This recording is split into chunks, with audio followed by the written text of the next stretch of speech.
Our theme this month is the fruits of our labor. And today's topic is, as we sow, so shall we reap. This next week, of course, we're celebrating Thanksgiving here in Hawaii and throughout the United States. And as I mentioned last Sunday, just briefly, of this series of the fruits of our labor, this holiday is celebrated in many other countries in the world, but not necessarily for the same reason we do. It gives some interesting depth, I think, to the topic, as we sow, so shall we reap. So as I said, Thanksgiving is a holiday in a number of countries around the world. I was surprised, actually, when I went online and Googled that to find how much was going on in how many different places. It's celebrated on different dates and sometimes has a different but similar name. And although it has historical roots in religious and cultural traditions around the world, it has long been celebrated as a secular holiday as well. Currently, all but 3 of the countries embracing a Thanksgiving holiday are doing so either in October or in November, around typical harvest times. The exceptions to that are India, Sri Lanka, and Malaysia, where the harvest holiday festival called the Ponggul, or Megur Sorante, are held in January. In the United States, at the time of its time of celebration, was stabilized in a presidential proclamation in 1939 by then President Franklin Delano Roosevelt, establishing the 4th Thursday in November as the official holiday. Now, for some of you, that didn't make a whole lot of difference. For some of us who have birthdays in November, it did make a difference, because my birthday had never fallen on Thanksgiving until President Roosevelt made that proclamation. And then my birthday started falling on Thanksgiving every 8th year. So, and I was talking to somebody else this morning who said they knew somebody that had that same thing happening now, that it was always on the 4th Thursday instead of the last Thursday of November. In 1963, President John F. Kennedy issued a proclamation stating, over 3 centuries ago, our forefathers in Virginia and in Massachusetts set aside a time for Thanksgiving. On the appointed day, they gave reverent thanks for their safety, for the health of their children, for the fertility of their fields, for the love which bound them together, and for the faith that united them with their God. So there are limitless stories of people learning the value of being thankful. And here's one that goes way back in history. And this is one of my favorites. Perhaps you've heard me talk about it before. If so, you can close your eyes and go back to I Am for the next few minutes. But it's a cute story, and I want to share it with you. It's the story of Arkad, A-R-K-A-D, Arkad, the richest man in Babylon. And the story is from the book titled The Richest Man in Babylon by George Clason. Babylon was once the wealthiest city in the ancient world because its citizens appreciated the value of money. And they practiced sound financial principles. There's an idea. Arkad was a very rich man and famed far and wide for his great wealth and his generosity. He was generous in his charities and generous with his family. He was liberal with his own expenses. And yet, his wealth increased every year more rapidly than he spent it. And here's what this richest man knew. As a young man from a humble family, Arcad knew that if he was to achieve what he desired, time and study would be required. He knew that we all have an abundance of time. It's how we use it that makes the difference. As far as study is concerned, an earlier teacher had taught him that learning was of two kinds. One, that being the things that we learned and knew, and the other being the training that taught us how to find out the things we didn't know. So when Arcad was ready to learn how to be wealthy, he went to the man who was then the richest man in Babylon. He learned from that man that he had found the road to wealth when he learned that a part of all he earned was his to keep and to grow in value. A part of all he earned was to keep and grow in value. This wise man also reminded Arcad that the sooner you plant the seed of wealth, be it money, relationships, beauty, or knowledge, the sooner it will grow. Arcad quickly realized that he was no shorter of funds than before, even though he was building a treasure trove of wealth, relationships with others, and of knowledge.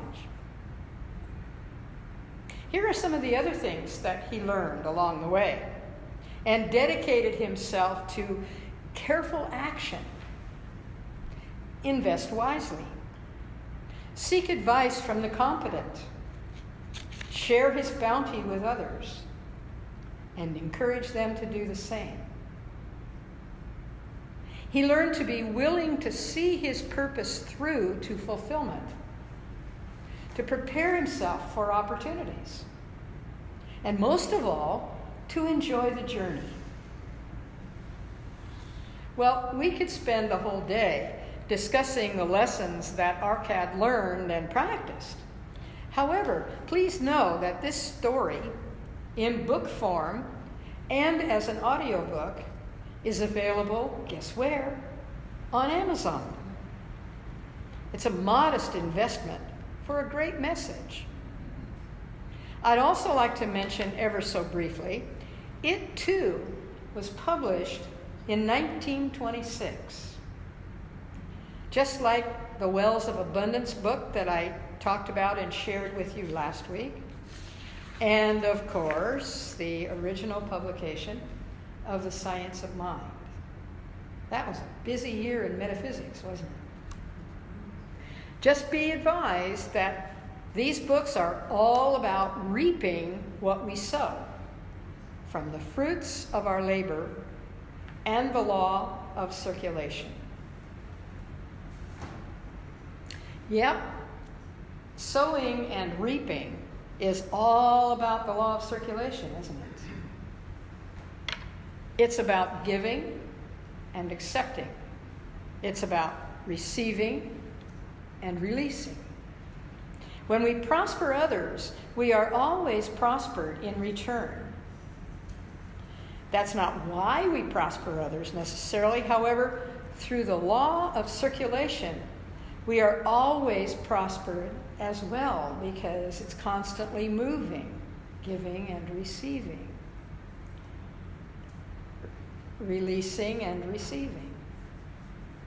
And that is about gracious living, gracious giving. Gracious giving is about being grateful for the presence or the awareness of the presence of God that's expressing by means of us. Gracious giving is the practice of duplicating the self-giving nature of spirit. And for those of you who took the Principles of Financial Freedom, you'll remember that gracious giving is that which we no longer expect anything in return. That the act of giving is the grace. To be able to do that and to feel supported in the process of doing that is exactly what causes us to be supported in the process of doing that. So what better time to celebrate giving and receiving than during the Thanksgiving holidays? Sometimes we may have difficulty accepting that this is for us personally. Sometimes we may resist practicing that law of giving and receiving because of a pattern survival, born of past experiences, perhaps, and that gives rise to a strategy of protection, to hanging on. These strategies are usually created out of a misunderstanding of the original situation for any of a myriad of reasons. So often we hear the stories like the Hatfields and the McCoys, who fought for so long there was nobody left alive to know what the fight was about to begin with.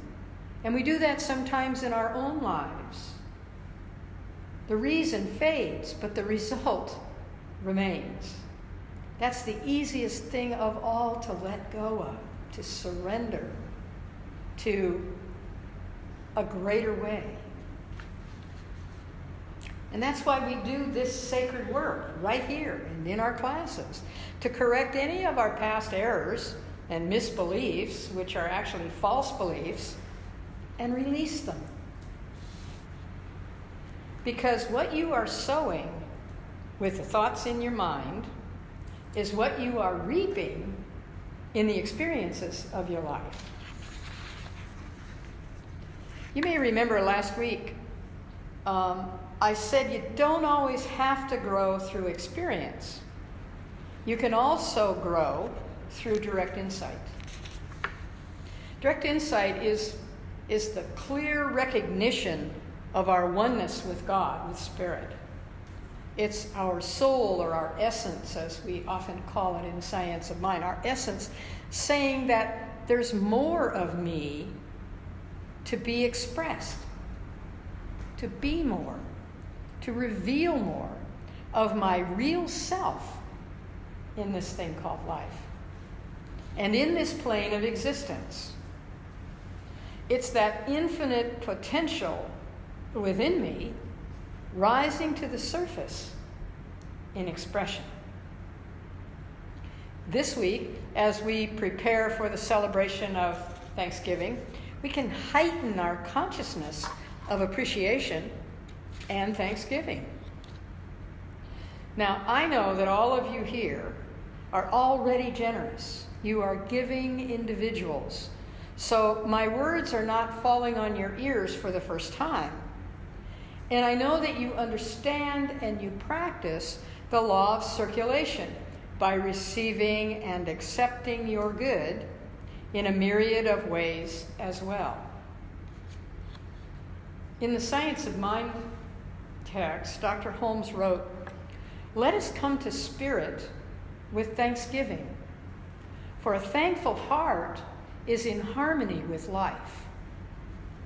And on his radio talk, called This Thing Called You, in 1949, he reminded his listeners that Thanksgiving Day is an opportunity to be grateful for life, to praise Spirit for all good, and gratefully acknowledge the priceless heritage of a free and noble people. Each one of us fulfills our claim by participating fully in the universal law of circulation. You can't outgive God, you know. But I challenge you to try. Right here and now, I challenge you to try and outgive God. You're going to love the results. I guarantee it. So have a glorious Thanksgiving week, reaping the success of the fruits of your labor. And so it is. Thank you.